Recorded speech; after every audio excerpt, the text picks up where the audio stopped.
Pero si Pablo din naman, naghahanap buhay. They were tent makers. Pero never mong makita sa kasulatan ni Pablo na yung mga bagay na yon sa ministry niya, yun pa yung dinadalangin niya, mga kapatid.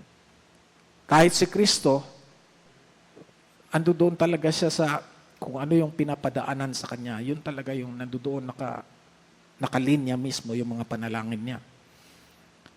Kaya hanggang nandyan ang sarili mo, ang aabutin mo talaga ay righteousness and uprightness. Pero ganun pa man, dadaan ka sa kasakit-sakitan, sa kahirap-hirapan, mga kapatid. Bagay na kung saan, yan yung sitas na sinasabi, pag dinaan ka man, o nagtuturo ko katulad kay Job, masunog man sila lahat, pero ikaw mananatili ka, and yet thou shalt be saved. Masunog man sila.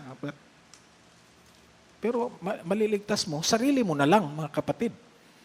Kung nasa ministry ka at yan yung ginaganap mo, na hindi mo talaga ma-deny yung sarili mo, expect mo na iba yung kalagayan mo na dumaan ka man, iba yung kalagayan na dinaanan mong kasakitan na yan, doon mismo sa kasakitan na dinadaanan mismo ng just and holy man, mga kapatid.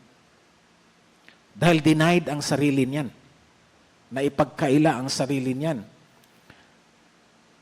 Iligtas man yan o hindi, katulad kay Job yan, na though the Lord will, patayin man ako ng Diyos, sa Kanya pa rin ako magtitiwala. Meshach, Shadrach, Abednego pa rin yan. Iligtas man kami ng Diyos o hindi rin kami sasamba dyan sa iyong Peter pa rin yan. James, John, Peter pa rin yan na sinasabing it is good, mas mabuting sumunod kami sa Diyos kaysa sumunod kami sa tao. Yan yung mga just and holy men, mga kapatid, na wala na yung mga sarili. Pero nakikita natin, dumating yon nung nanahan mismo ang Espiritu. Nagkaroon sila ng mga Espiritu na nanahan talaga sa kanila. Dahil karapat-dapat silang panahanan.